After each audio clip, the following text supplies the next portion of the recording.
Hi, everybody. This is Kimi Zimsky, and I really appreciate your joining us for the webinar on quality management for KSPs. Now, one of the reasons why we're doing this is because there is a huge amount of discussion about the value of quality management. You run into that a lot, but the reality is that for a lot of us, there's a lot of talk about quality management, but a little bit less actual action. So we're going to start today with a poll.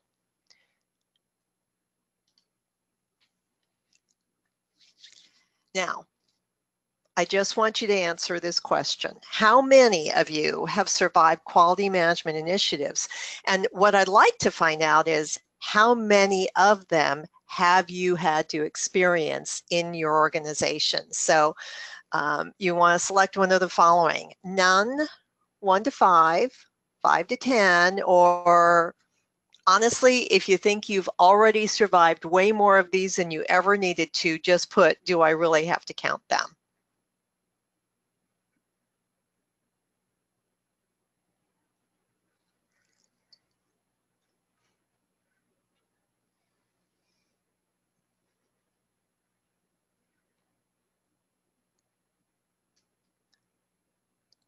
Okay.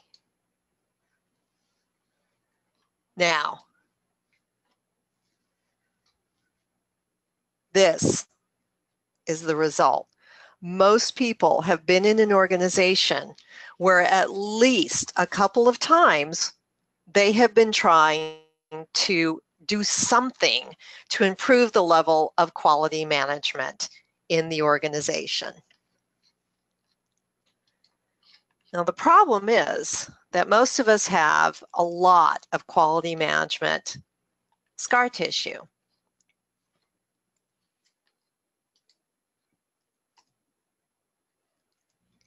For example, I gave a talk a couple of weeks ago, and the minute I said TQM, I honestly think that a couple of people in the audience had, well, shall we say, parts of their bodies immediately tensed. And that gets really difficult. If you stop and think about it, though, what it comes down to is that any time that we increase our attention or our commitment to quality management, we're asking people to change their behaviors. And that's one of the reasons why some of those quality management initiatives simply didn't work. What they all have in common is they were trying to change the organization at the wrong level. Anytime that the organization's leadership team attempts to work out a change that they believe would be great for the organization, they tend to go at it from the observed culture point. And we're familiar with that. They start to tell us what it is that we're going to do differently. But as you guys know, it's not that easy. If we don't have a fundamental understanding of why it keeps us safe or allows us to thrive, no change is going to happen. Now, if in fact the organization's leadership team gave us reasons to understand why it made sense for us specifically to actually be safe and thrive by adapting to new philosophies or conversations, then we're going to try it. If enough people try it and it's successful, then it's going to be a part of the organization's overall observed culture. And that's important because that's when you've actually changed, increased, or improved any kind of behavior. But in particular, I think one of the keys ends up being how it changes the quality of the product and the quality of the output and the quality of how we work together. And that can be a huge improvement and allow us to actually get to a higher performing team.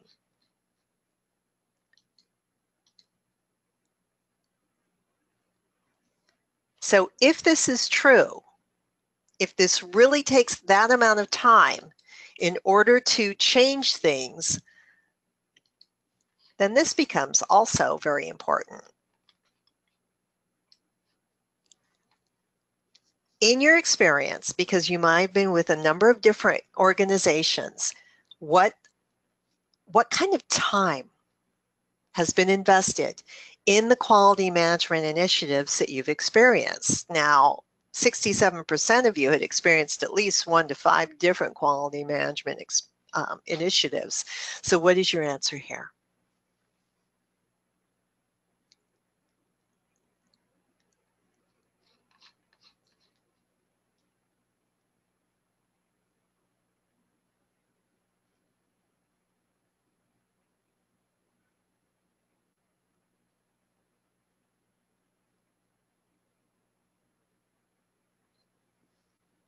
Oh my goodness. So we're almost at 80% voted. I think somebody's trying to figure out, gosh, do I need to really count them? And of course, we also had a few people who said, I don't want to count the number of quality management initiatives I've survived. So that makes this question a little more challenging, certainly. But we've got over 80%, so we're going to head and close and show the results. Now this, I think, is particularly important, in part because it demonstrates that we've got a fairly significant percentage of folks who actually have their organizations understand that it doesn't happen overnight. It just can't. But there are still a few folks who thought, you know what, if this thing doesn't work in 6 months, we're just going to call it a wash and we'll go on to something else. Hopefully that is becoming less and less the norm. One of our good friends, organizations over in the pharma industry, is actually working on an organizational change initiative that includes a huge focus on quality management. And since they're in pharma, I personally really appreciate that. And they anticipate this entire change program to take around 5 years, which says a lot about it. So when we looked at quality management in the KSPs, you'll notice that it's KSP number 6. And in November, we're going to do the risk management introduction. So I hope you guys join us for that. Tell your friends, tell all of your friends. But that's not because rigorous quality is less important than any of the 5 that preceded on the list. In fact, what we found is that an attitude that says that quality of product and quality of process and quality of people performing together are going to be key ways that you can make any of the key success parameters actually work, because it helps you focus your attention on what matters. Now, sometimes that means that things get kind of interesting. Now, one of the reasons why quality management is called rigorous quality in the key success parameters is because we deal primarily with project teams. So looking at what you guys have experienced, how many of you, go ahead and put it into the chat, how many of you have seen teams that work their buns off to deliver something only to find that a client has an issue with the quality of the product?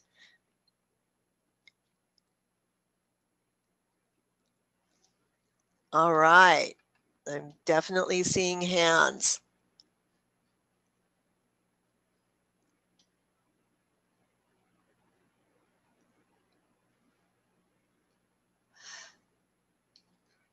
Okay, here's the thing about that. Type into your chat and let me know.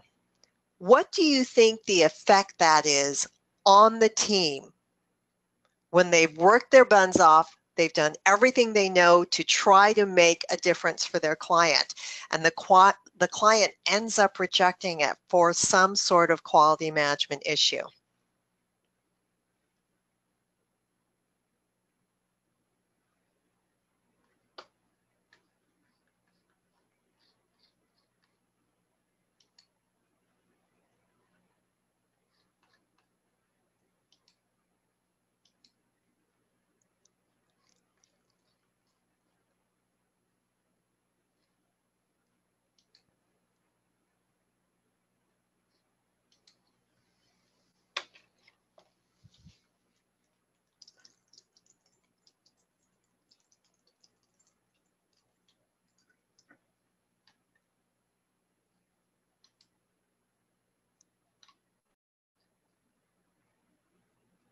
Okay, I'm not getting any answers there. I'm kind of surprised. I really would have expected folks to have some sense about it. I want you to think about that, though, because it really does make a difference.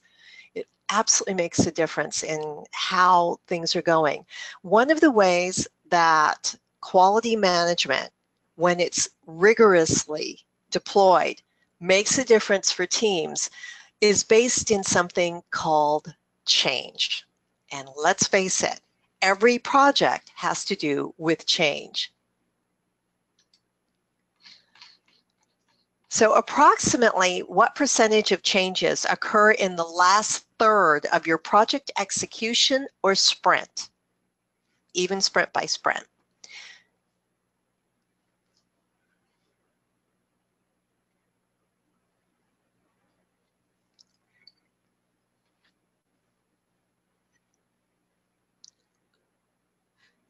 You know, when I first crafted this slideshow, Michael actually said, "Are you seriously going to ask them this question?"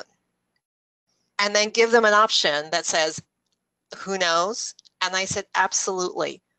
Because we've all worked in organizations where, you know, despite the best intentions, we don't always archive. And then at a portfolio level, really look at what is it that happened on this project.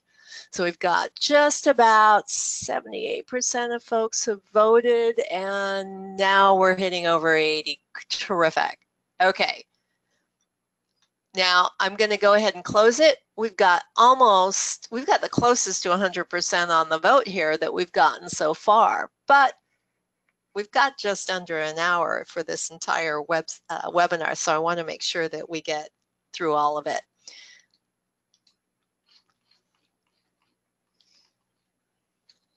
You know what? This got really, really scary.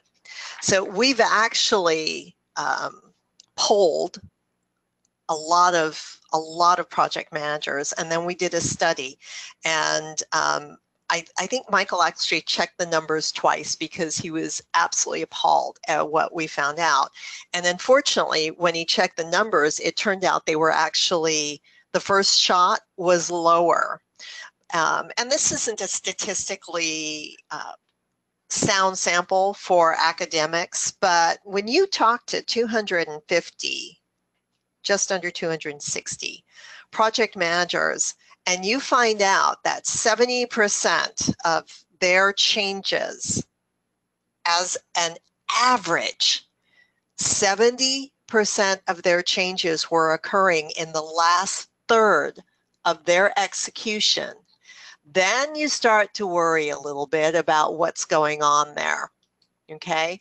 And that means that a number of them were getting issues that had to do with rigorous quality, because part of rigorous quality has to do with really what is it that we are doing, what is it that the product is supposed to accomplish, and what are the objectives that the client had in mind. So when you have as much as half of the change log occurring in the last third of the project execution, we all know that that makes the changes in any project hugely, hugely expensive. So let's see. I'm going to ask for everyone who is absolutely and amazingly perfect. Would you please raise your hand? Oh, I've actually got a couple of folks. Ah, cool. Cool. Well, okay, I can tell a couple of you are. But sadly, even if you are amazing and perfect, some of the people that surround you might not be. So what we're going to do is we're going to look at this from a project manager's perspective because it's your team. It's not just you. And so looking at this, everybody knows the network diagram, right? And you can go ahead and lower your hands if you want. Everybody's familiar with the network diagram.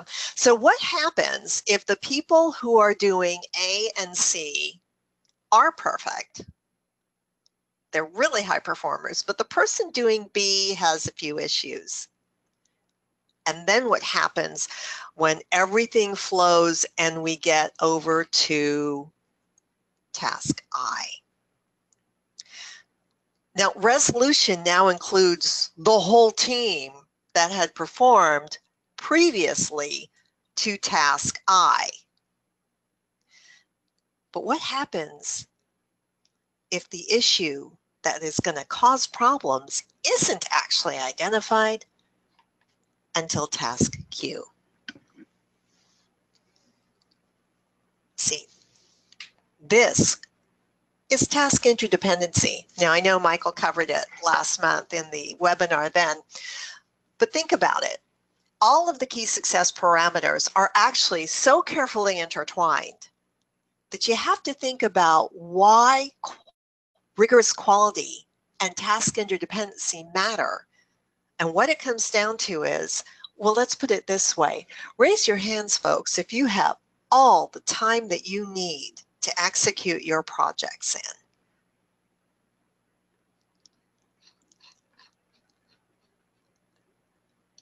Okay, now in case you're wondering, I actually can see you, and I'm going to make an assumption here.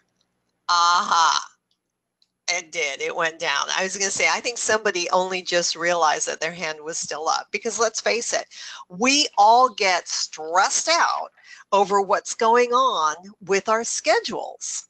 And as the leaders in the project team, we're responsible for making sure that that ends up being something important and something that we manage aggressively. So if problems arise in this part of the schedule, that, one, impacts our ability to deliver on time, and two, increases the amount of risk, and three, increases the cost involved in making sure that it's actually resolved in a timely fashion. So what is rigorous quality? Well, rigorous quality in key success parameter language has to do with making sure that every work package, every deliverable has clear definition, is working in a collaborative spirit, and that the product from each work package seamlessly integrates the previous produced work and transitions fairly easily to the downstream work. And each work package meets those specifications. Okay, so remember, clear definition, which was, I don't know, about a bazillion years ago at the beginning of the year, is understanding not just what it is we're trying to deliver, but what that deliverable is going to accomplish for the client. Collaborative spirit means that as changes occur, these changes and their impact are communicated downstream in a timely fashion, and that's really important. Now, task interdependencies we just covered fairly often. Fairly recently as well. Plus, in the last slide, we talked about, what kind of impact that a lack of quality management, a lack of rigorous quality management can have on any of the tasks downstream. Okay. Frankly, of the key success parameters that have to do with rigorous quality, And it's a wonderfully integrated product of 4 key success parameters. Rigorous quality is actually going to be the one that's the easiest. So there are some standard quality management tools.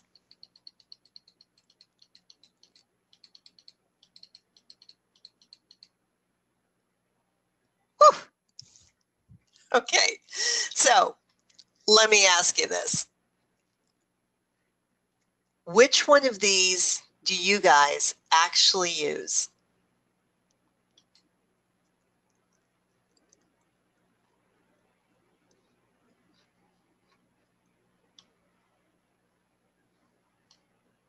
Benchmarking. I'm seeing peer review. Okay, defect. Cool. Defect age. I think that's one of the things that I find to be really interesting is when people use the acknowledge, and that means that the organization encourages and supports, candid conversations about this. Acknowledge that sometimes we deliver stuff and it's not always quite what we want it to be. For those of you who use peer review, I just want to say, I apologize. You're going to get really bored for a few minutes because honestly, that is one of our absolute favorites, because what we suggest is that you want to walk before you run. So we're going to look at the first 2 so that you can do that. Check sheets and peer review are the ones that we tend to favor here at KSP, and they are the ones that are the simplest, frankly, to actually begin to implement in organizations. Now, this is just a sample checklist start point. We take it at the idea that the processes of quality management can be where rigorous quality actually starts. And you can use this sample checklist start point as a way of establishing what the inputs are going to be, what tools are you going to use, and what do you expect the needed outputs to be. One of the advantages of checklists, from my perspective anyway, is that they're very simple and they get people used to thinking about quality in a committed and disciplined fashion. I will say, one of the downsides of checklists is if we accidentally encourage the idea that all they have to do is make sure they check off the box. That was one of the issues that we found when we were working in Europe last year, is that there was one sub-team that said, well, I will do it because it's on the checklist, but one of the values of a checklist is that it should be a dynamic document. And if it should have been on the checklist, but it isn't yet, it should be added. Any element that we find as we learn and grow on the project itself should be added to the checklist. It shouldn't just be something that allows someone to mindlessly say, well, yeah, did that, did that, did that, did that. Okay, we're good. That's simply not good enough. And you guys all know this. As project leaders, what's good enough is that we are getting better with every iteration, and we're going to get so much attention on rigorous quality that iterative and incremental improvements never stop, and at the same time, never impede our forward progress. Now, peer review comes in 2 flavors. Informal, which means, hey, look, could you just take a look at this, see if I've missed something, see if I have gone a little overboard in one direction or not. But then there's a little bit more formal way of doing a peer review, and Kathy and Susan, I suspect this might be what you guys are looking at. It involves a team. It has a very specific process. Everyone in the peer review has specific roles and responsibilities, and there are results that are expected. Now, if you haven't gotten our book yet, hint, hint, we actually describe the process of a peer review in pretty detailed order. But one of the things that I think is important is that we understand that this is going to be tough. But please, please, please, please do everything you can to make sure that the person whose work is being reviewed does not find their boss on the peer review team. Causes enormous difficulties in the dynamics and can just amp up the emotional heat of doing a peer review. Now, a couple of things that I want to just point out. You want to make sure that if there is a formal quality management team or group in your organization, that they're involved at the beginning of this, at the beginning of the project and at the beginning of establishing peer reviews as a process through your project. I'm going to tell you, every single quality management team that has been brought in by a project manager or that has been brought in by a PMO has been great about supporting the project's efforts, and they actually are a part of the team. But if you don't bring them in, they don't often feel like they're a part of the team. That absolutely violates collaborative spirit, our KSP number 4, in that they have something to offer and they can help your team become a high-performing team faster and stronger if they're there. And this means also that you co-test all along the line of the project. By the time you get to the final end of the project, it is a whole lot stronger. Now, question. Go ahead and put this in as you've been answering questions before. How many of you think that you could do, if you're not currently doing peer review, either type it into questions or raise your hand. Now, let me simplify this. Raise your hand if you think that you could begin doing an informal peer review without too much grief on your schedule on your next deliverable. Oh, I'm so proud of you. Cool. Now, Brandon, if I remember correctly, might be kind of hesitant about that. But let me tell you guys that one of your fellow attendees is Dr. Brandon Hamilton, and I'm very proud to say that he is one of the leading partners in KSP Partnership. He's also probably one of the most amazing academics I've ever met. And so Brandon, I'm going to take it on faith that you accidentally didn't raise your hand. Here's the thing. Doing peer reviews also helps to build a stronger sense of collaborative spirit. And that's probably one of the most important things that you can bring to the table as a project leader, is allowing your team to see the value of rigorous quality, not just because we want to deliver the best possible product to meet our clients' objectives, but because the key success parameters actually begin to relate to each other. And the stronger the first 4 foundational key success parameters are, the stronger the last 3 can be.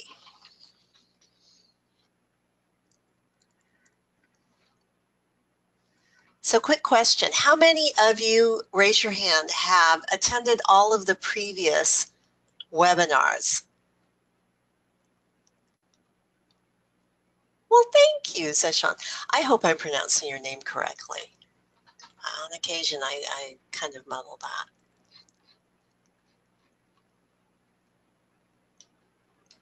that. Okay. In which case, let me know, if you would, which one of these that you have attended you would be open to seeing MicroLessons on, because we are going to be developing MicroLessons on all of the key success parameters, but we obviously want to start with the ones that you find of interest. So let me know by typing into the answered questions which key success parameters you'd like to see a micro lesson on. And let me tell you what a micro lesson is. This webinar is about an hour long. It'll probably be a little bit shorter, but I promise you, you'll get your full PDU. A micro lesson is going to be more like about 10 minutes.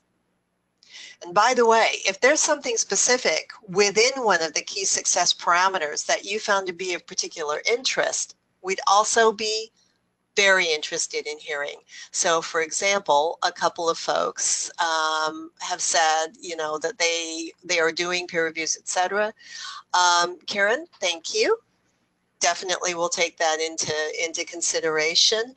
Alan, you will probably have 2, possibly 3 takes on the ownership model because Michael and I both have very strong feelings about it, and I suspect Dr. Hamilton has a couple of thoughts about it as well. So we're really kind of putting that together. By the way, the micro lessons are going to be a lot less formal. They're going to be videoed or narrated PowerPoint slides. They're not going to be, you know, TV quality productions because we want to get them out fast and quick. And what we're looking to do is to make sure that if you see enough of the micro lessons, you should be able to claim a PDU for them. Okay? So let me know. Okay, cool. Risk management. Okay. It does, you know, clear definition and risk management. I'll tell you, risk management is absolutely one of my favorites, and I used to be a little bit allergic to quality management because with the number of years that I've had in the project management community and in my professional life, let's face it, I'm one of the ones who has TQM, scar tissue. But the way that we crafted rigorous quality for the key success parameters, I am such a big fan. I'm probably a little annoying on the topic. Okay, so a couple of things. And, you know, somebody said, look, I'd really like to hear more about the ownership model. If you want to take rigorous quality a little bit further, make sure that your team members know that when they accept an assignment, they want to know how that assignment, how that piece of work, how that deliverable actually integrates into the final product and creates the team's picture of success. What is it that makes their contribution matter? And that means that you're going to completely understand what it is that the final product that you're building is going to do. Now, this is true whether you're talking about waterfall or agile or extreme lean, because it means that if you are doing anything, you understand the impact it has on the people downstream. And whether you're doing a phase, a sprint, or a scrum, it means that you take into consideration what it means for the rest of the organization, of the team. And that means that you have clear definition. I have to tell you, Michael and I have had words about the order in which this was put.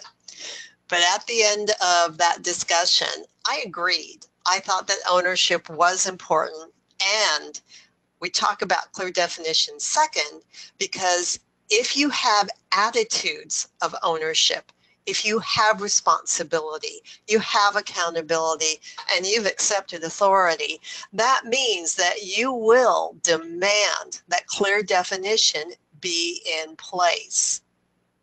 Okay?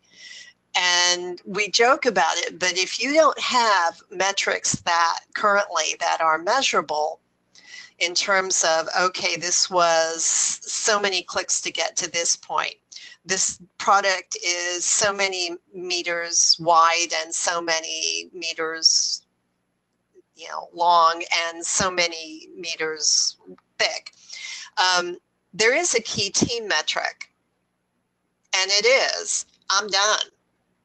No more revisions. Raise your hand if you've ever used a contracting service like Fiverr or some kind of thing where people bid on your work and they tell you how many revisions you're allowed within that bid.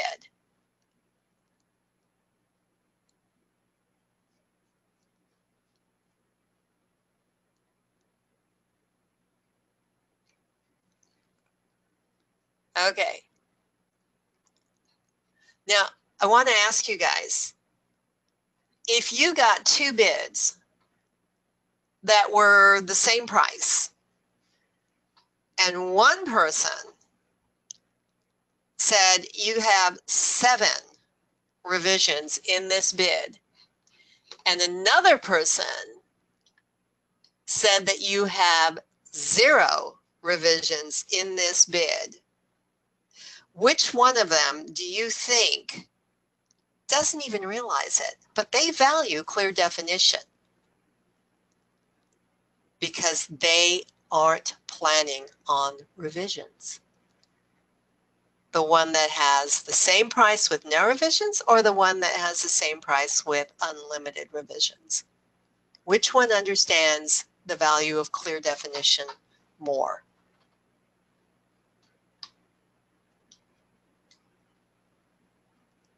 The one with 0. I tend to agree, because what they're saying is they're going to take the time up front to figure out what is it that you're actually asking me to deliver. And I've been really impressed by the number of questions that one vendor in particular has been asking. And the interesting thing is that, you know, I'm on a budget, you're on a budget, we're all on budgets. This vendor is not the one I would normally pick because they're not actually anywhere near the midpoint on the budget. They're in the top third. They're allowing for 2 revisions, and so far, and the project has only been open for 48 hours, I have gotten 6 messages from them with samples of the work saying, I think this is what you're looking for. Is this close? If not, which areas are off? And we're going back and forth. It has been an amazing example of somebody who takes very seriously the definition importance. What is it you want? What is it you're trying to accomplish? And the last one in particular I found was interesting was, and who is your audience for this finished product? And by the way, the finished product is a video. So they're paying attention, they care, and they're asking questions. By the way, there are a couple of other things about this that are important. Number of metrics, measurable metrics includes numbers. Number-based metrics are going to be absolutely always the best way for you to deploy rigorous quality because it gives you very binary success factors. And by the way, did you notice that Miss Vicky did not get a chance to proof this slide?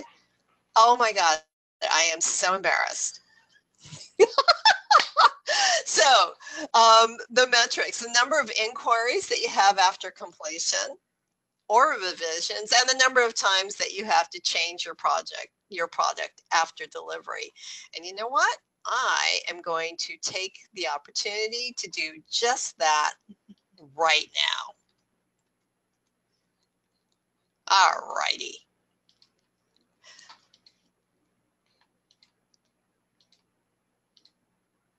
Also, make sure that your peer review metrics are aligned with any change management metrics that you have. Now remember, a peer review is based very simply on, does it meet requirements? Does it meet specifications? So if it doesn't, and additional work has to be done on the product, there should be a change input into the change log because it accounts for the additional work. If it meets the requirements and maybe even has some things in it that were over and above or outside of the stated requirements, and the decision is that we might have to now remove it,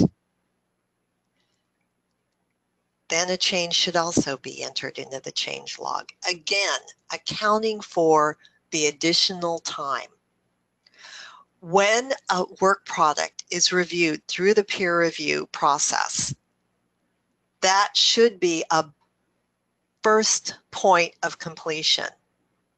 In other words, we're not going to have you do a peer review on an incomplete deliverable most of the time. Now, in extreme lean product development types of things, we will have established, say, a 50% point at which we'll go in and say, okay, is this close enough? Is this going in the right direction, etc. That's considered a deliverable, even though it's only 50% of the product or 50% of the plan or 50% of the number of specifications or user requirements. But at the 50% point, we want to make sure that we're going in the right direction. And so that becomes huge.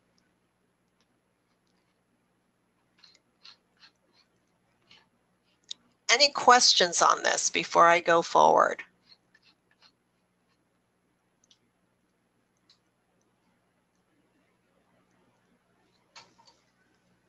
Oh, that is so cute.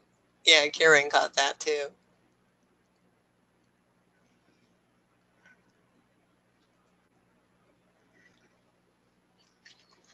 Okay. So if there are no questions, then we're going to go forward. And I wasn't kidding. In November, we're going to be finishing up the first set of the webinars that introduce the key success parameters with the final one of risk management, which is, by the way, one of my all-time favorites.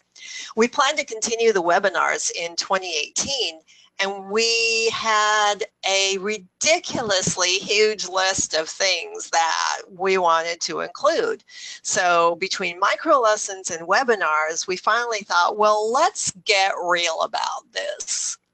Key success parameter number 3 is customer deliverable focus. So why don't we just ask you guys? So our November newsletter is going to feature a poll, and we'd love to hear from you.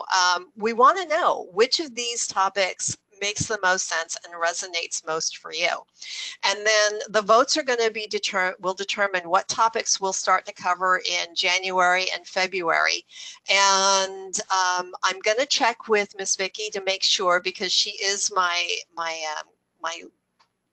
product guru, etc., to see if we can have a poll for the webinars and a poll for the MicroLessons, and I will make absolutely sure that the votes that have been contained here will be already counted. But that's going to tell us what it is that you guys are interested in hearing about, because we take very seriously our key success parameters. As Dr. Hamilton can tell you, we truly believe that it makes us better in execution, both as leaders and as team members. So that becomes important.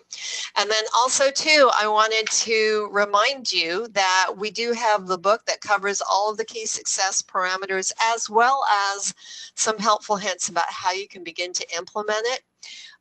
It's available on our website. And we also just released the Women in Technology book, which is a series of not just interviews, but suggestions.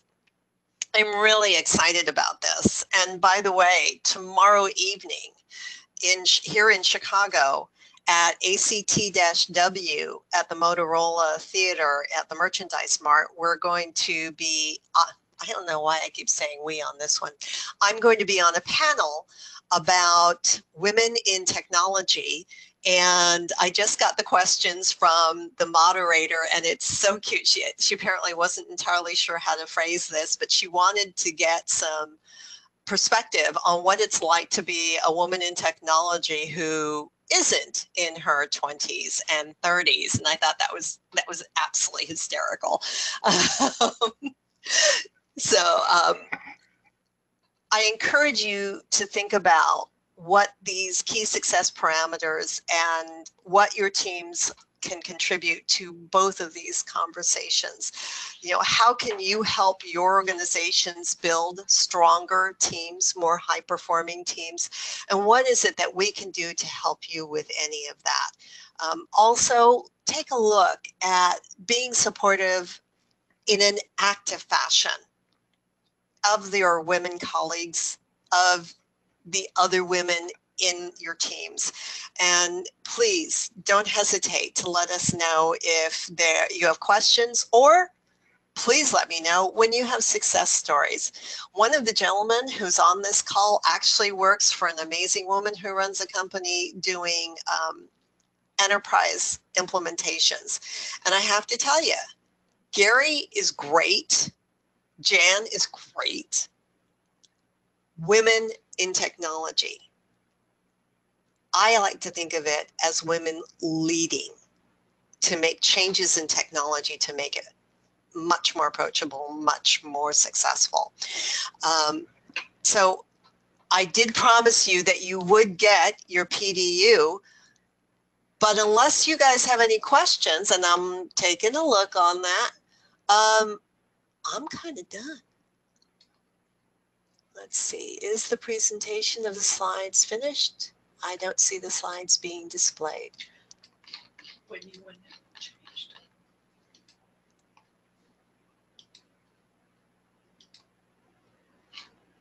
Thank you for letting me know. Trying to get, another question is, trying to get, I think working on clear definitions and trying to get rid of malicious intent. Oh gosh, yeah. So one of the things that makes clear definition a little bit easier in that sense is when you start making sure that there's an absolute focus on what the customer wants, what the client is requiring. Okay. Let's see. By the way, that was the slide that was the point at which we kind of disappeared, and I apologize. Culture's Competitive Edge, by the way, thanks to Miss Vicky's efforts, is available in ebook format. I kind of like having a regular book because I actually offer these as door prizes at events where I speak. And you can't sign an ebook yet, but I'm working on learning how that'll work. Okay, any other questions? And any other thoughts about the comment, and thank you very much for mentioning it, about clear definition and malicious intent? Oh, excellent point. Dr. Hamilton is on a panel in November about changing careers as a result of grad school. Please check him out on LinkedIn. He's really good about making sure that he mentions those panels that he speaks on in there. And Dr. Hamilton, I will make sure to put that on the KSP calendar as well. Thanks for letting us know. Ladies and gentlemen, I want to thank you for your attention. I want to thank you for your attendance, and I look forward to seeing you in November. Thanks a lot. We'll make sure and get your PDU confirmations out to you probably within the next 5 to 7 business days. Take care. Have a great rest of the week, everybody.